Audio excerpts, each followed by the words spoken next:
this week we're going to be doing a review of everything we've learned so far.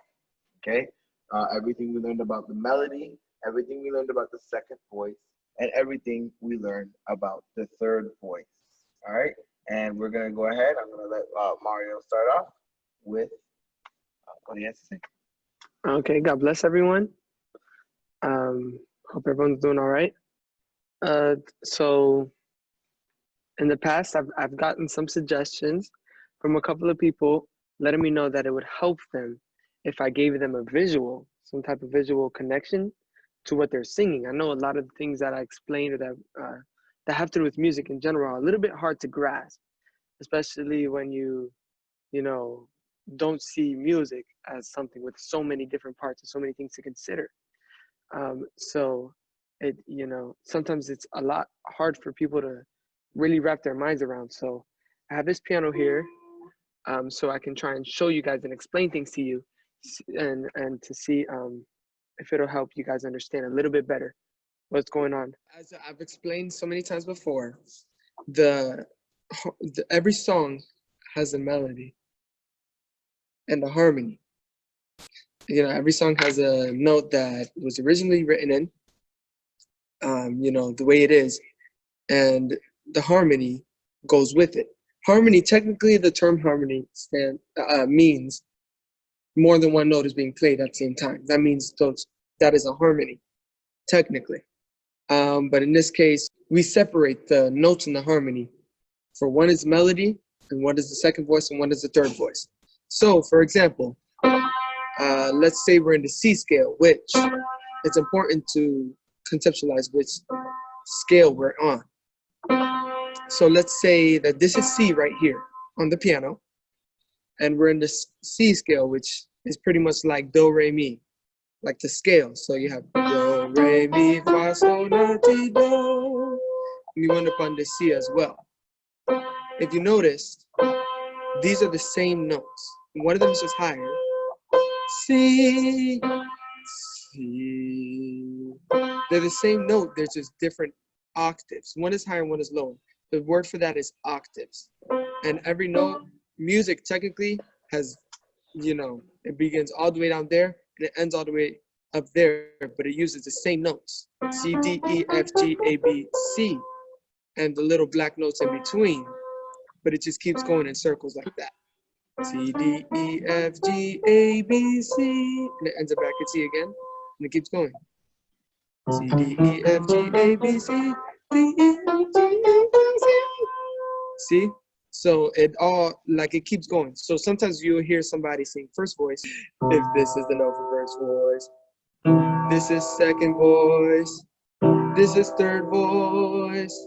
So if you look at it like that, first voice is at the bottom. Second is in the middle, and third is at the top. But sometimes we would sing this first voice an octave up. So the melody is actually the highest note, if that makes sense. And I've noticed it confused a couple people because they would say, oh, but second voice should be higher than the melody, or third voice should be higher than second voice, or whatever it may be. It's not about being higher and lower necessarily. It's about as long as you're fitting into the chord. Because one could be an octave lower, an octave higher. See what I'm saying? It's the same chord. And you could keep inverting it all you need to. We're using the same three kinds of notes, and we're just moving it. See what I'm saying? So, the melody is there, and the harmonies will be there. So, for example, if we're singing a song, Cristo, puedes mover montes. If we're singing that, the two chords of that song is C. Those are the two chords. Cristo, puedes mover montes. Those are the chords that we're singing.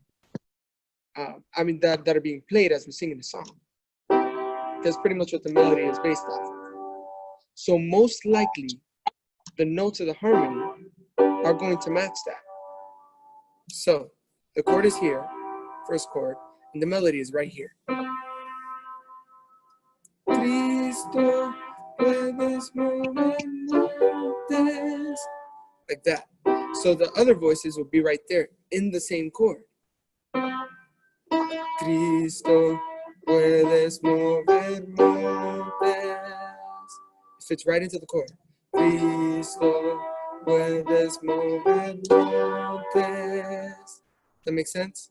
And the third voice would be the same way. Cristo, puedes mover montes. So if you can see, you can kind of see how it fits into the chord. Cristo, puedes mover montes. How do you sing? Sing the melody. 1, 2, ready, go. Cristo, puede mover montes. Messed up on that chord a little bit, but you see how it's fitting right into it. Cristo, puede mover montes.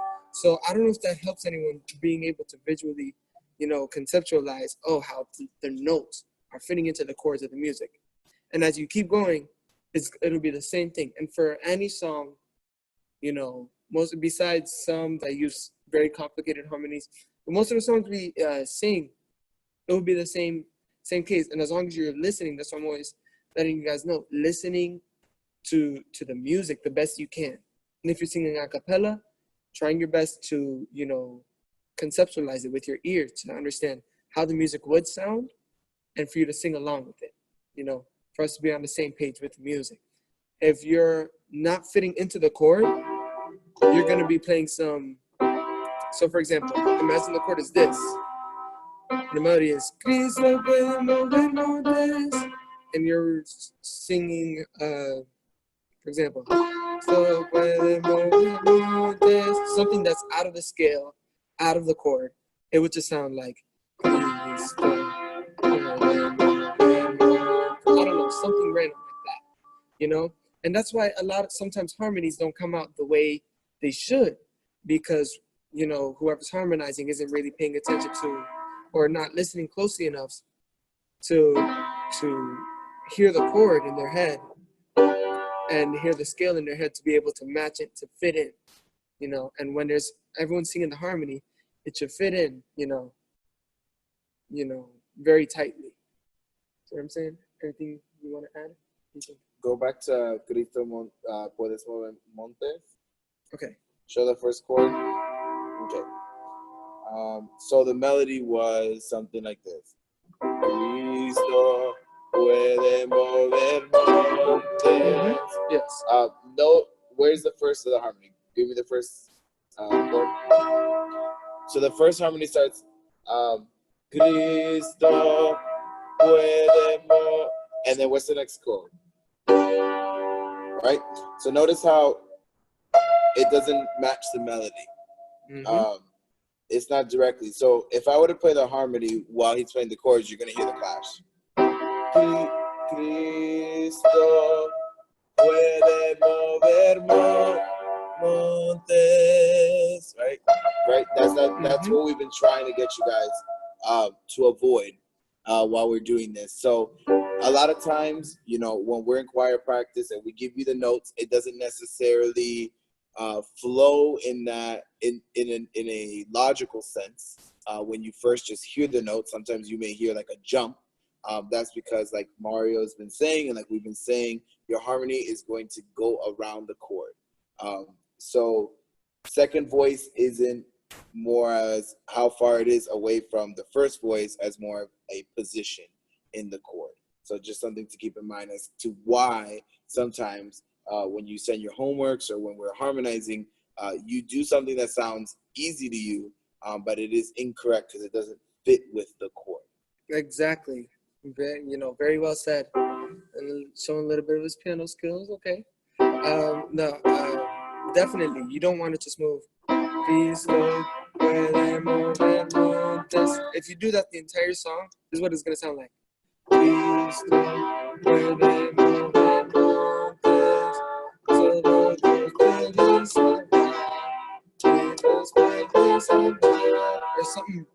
something that just doesn't work, But if you're going within the chord,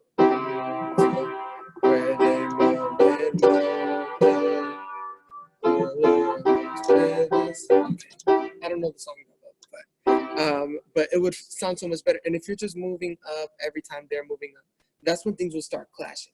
So that's why, just like Alex said, try your best to fit in with the chords of the music.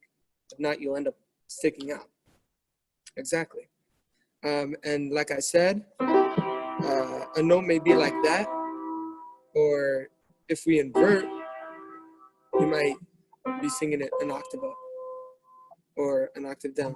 For example, when it comes to octaves, today, today, for the glory of God, I sing in the service, and for who was there, I started way too low.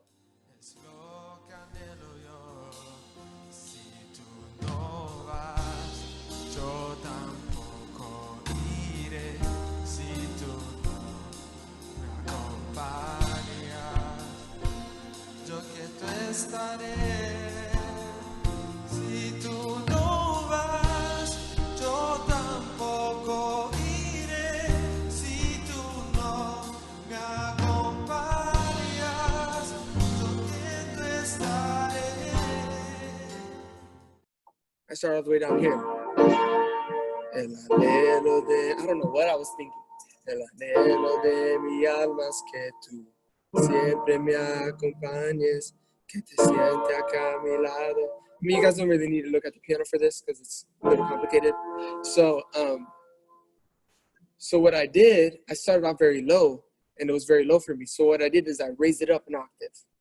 El anhelo de mi alma es que tú siempre me acompañes. It's the same note. El anhelo de mi alma es que tú. El anhelo de mi alma es que tú. So it's the same thing, but it's just the octave is different. So one sounds lower, one sounds higher, but the octave is the same. So, and that's something that we need to understand. Music kind of goes kind of like in a circle almost. You end up, as you go up, you end up reaching the same notes that you were just at before. Re, mi, fa, sol, la, ti, do. That's when you hear do, re, mi, fa, sol, la, ti, do, the first note is do, and the last note is do. They're the same. Do, do. They're the same note, and it's because it kind of goes in a circle like that. And I hope this was a good visual for you guys to, anyone who is confused on that is able to understand. So obviously that's harmonizing from a pianist point of view. I'm going to kind of give you guys harmonizing from my point of view. Obviously, for those who know me, I've never learned how to play the piano. I've learned how to use the piano, which every good singer should have that good relationship with the piano or with the whatever musical instrument that is being played. Even a cappella groups, they usually have like a harmonica or something that'll give them the note, because being that music is such a circle, instruments really, especially if they're in tune, which for those who don't know, this piano is actually very flat, which is the reason why some of the homeworks were a little flat when we did on this piano. But musical instruments that are fine-tuned really help us bind us to the correct way to do things. Which I never like to say in music that there's a correct way to do things, but there's definitely a bunch of wrong ways to do things. So we want to keep that in mind. The way I learned how to harmonize was kind of 3 steps, and I've said them along the way. But these were the 3 steps that I kind of learned how to harmonize on my own, completely from ear. First thing I did was, my mom said, you're not ready to harmonize unless you can hold the note and not switch. So I don't know if you guys are sang with another person or sang with somebody that knows how to harmonize. I, for one, when people call me up to help them, I kind of gauge their ability to hold their note, where I'll start a harmony. If I notice they switch, then I go back to unison, because the melody is that foundation, and it's better to have 2 people singing the melody than 2 people singing the harmony. If you're going to learn how to harmonize, you need to be able to have somebody harmonize to you, and you keep that melody before. That'll help you tune your ear and kind of know where the chord is going to be founded on, which was that melody, that very important melody that we keep talking about. After I learned about the melody and how to keep a melody while my mom would sing harmony to me, which she made me sing every time in the car, then I would practice switching, where she would sing the melody and I started with second voice. She said I wasn't ready for third voice unless I mastered second voice. So she made me over and over again. She really did drill me singing second voice over again. Once I was able to master second voice and master switching between melody and second voice, then I was ready for third voice to complete it. A lot of times, I try to jump the gun and try to do third voice, and she corrected me just so I can recognize the parts of harmony. And then once I mastered that third voice, then I got a little more creative as I did my own research, which I definitely want to extend that invitation to all of you guys. When this workshop is done, definitely kind of get creative. But first, before you break the rules, you got to learn the rules. So go ahead, keep your Cristo puede mover montes. Guess you can change them out. All right, so Mario is going to sing the melody multiple times, and I'm going to change my harmony. So I'm going to show you, and I'm going to show you what I'm doing. So I'm going to do it first, and I'm going to tell you what I'm doing, and then so you guys can get that, kind of guess what I'm doing before I do it. Esto puede mover montes, solo Dios puede salvar, mi Dios puede salvar. All right, so for those of you who are trying to guess what I was doing, that was complete unison. I was singing the same exact note as Mario in that moment. Okay.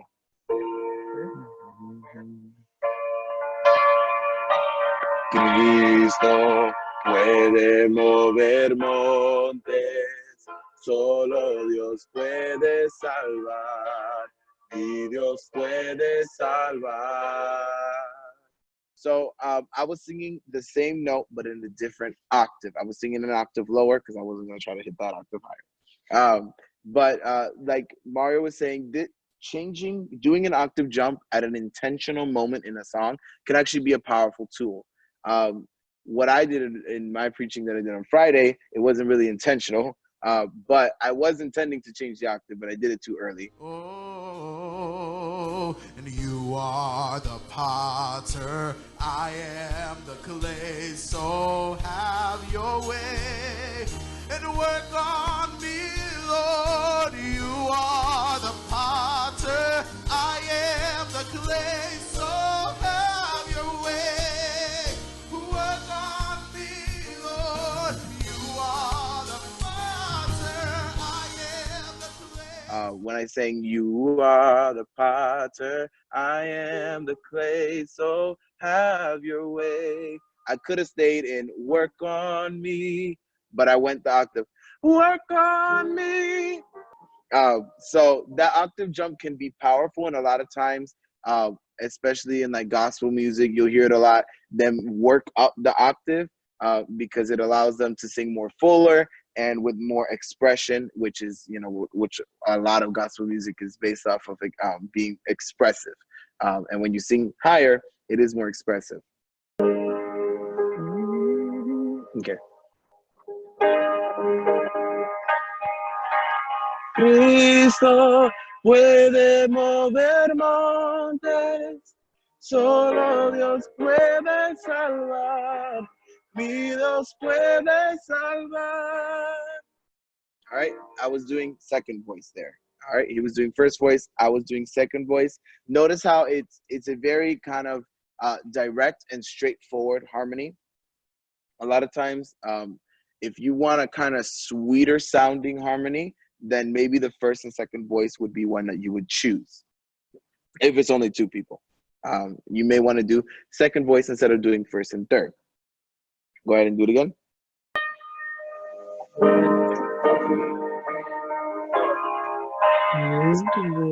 Puede mover montes, solo Dios puede salvar, mi Dios puede salvar. All right, at that moment, I was doing third voice, and part of me was a little hard to figure it out at the beginning, but that was third voice. That one is more rounder.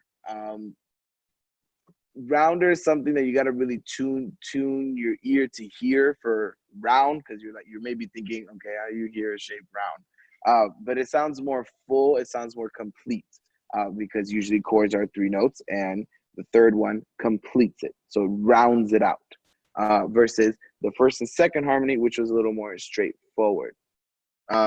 Just to be careful again of not hitting those tritones, like we said in workshop, I believe it was workshop number 3.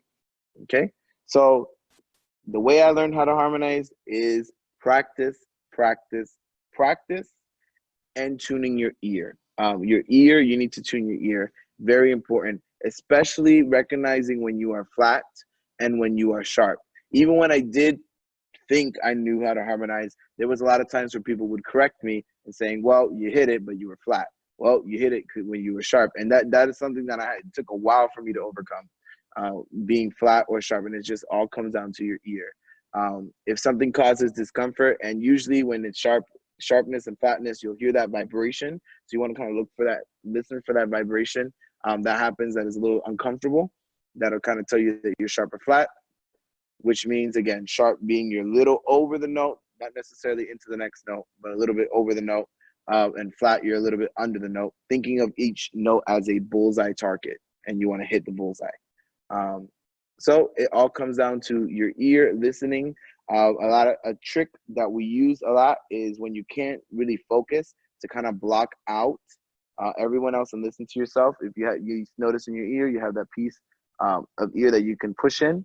This kind of helps you focus on what you're singing, and then release it so that you can focus on singing that while something else is going on. Just make sure listening to the music, imperative. Once you lose the music, you're gonna lose the harmony, you're gonna lose the melody, you're just gonna be wandering off without that'll guide you to know when you're on key or not. And like Alex said, anytime you hear any type of discomfort, even if it's a little bit, try your best to think about, okay, what did I do? How can I make it better?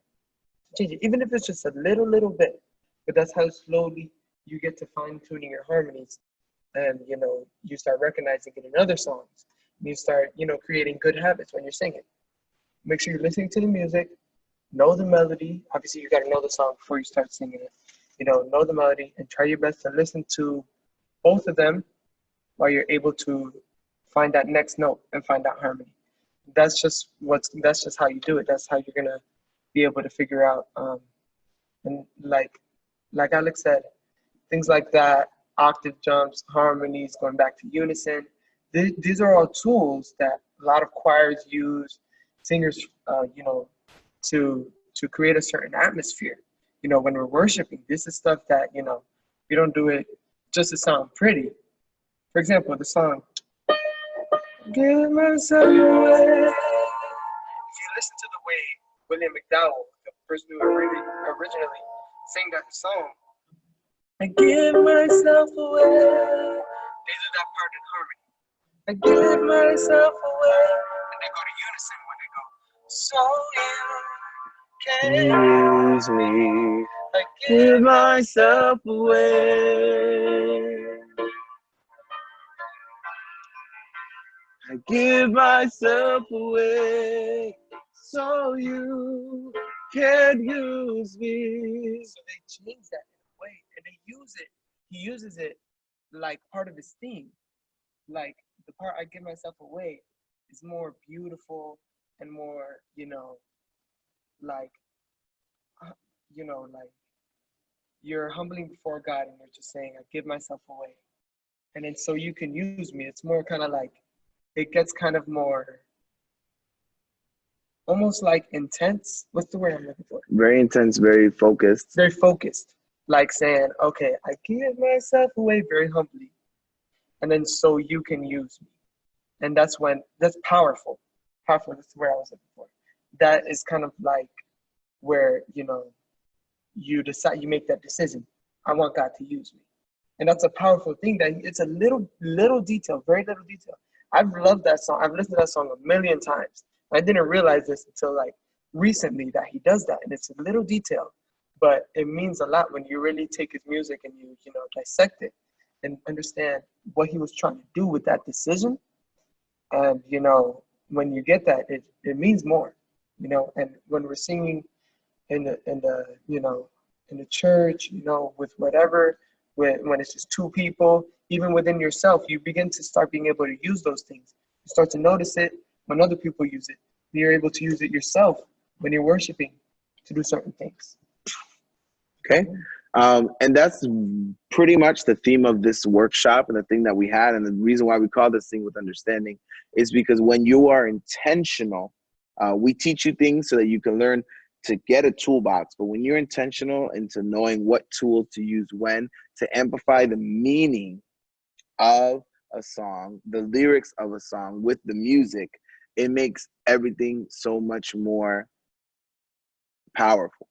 It just, even if you don't know the music, you definitely can feel that when they get to "so you can use me," it's very more focused. It's kind of like a one-on-one. That it's a unison, and the music helps you get to that. And so the point of this workshop is not just to flail around and just sing different things and just harmonize all the time. There's some moments where unison is better, and then switching to harmony, knowing when to use what is important. A lot of times when I'm singing with somebody else and they're leading a song, I'll harmonize on certain words. And the words that I choose to harmonize are kind of the words that I want to emphasize. Because usually, you know, when you hear harmony, when you hear harmony and it's a harmony that fits the chord, it's more interesting. So I want to draw interest to the words that are more powerful in the song. Not that the rest is not powerful, but there's certain words you want to emphasize. And you're going to draw that interest with the harmony. So if you notice, a lot of times when I sing with other people, I tend to harmonize on certain words in the verse and then the entire chorus. Or sometimes I'll jump to unison. We've had that moment. When my family sang "Entra en mi casa," I believe it was that one. "Entra en mi vida." We did all that in harmony, but there was one line that we always did in unison. Entra en mi vida, es el mes de mi estructura, sana todas las heridas, caminar en santidad. Quiero amarte solo a ti, en ti encontré mi primer amor, a tu milagro en mí. So that "en ti encontré mi primer amor" is a line that really spoke to all of us. So we wanted to draw interest to it by changing the way we sang it. It wasn't just a musical choice at that moment. Sometimes there's moments where you can't hit the notes and you want to sing it in unison. But other moments you just want to draw attention to lines like that. And lines like that stick out. You know, "En ti encontré mi primer amor." That's kind of like the theme of the whole song. So we wanted to emphasize that line, which is why we chose to do that one in unison and the rest in harmony.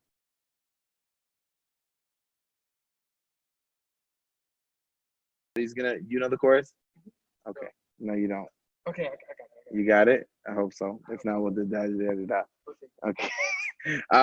For example, if this was the note for first voice, this is okay. Let me start right here instead. This is the note for first voice. I'm sorry. What is wrong with you? Go. No. Go. I won't play the video. Go.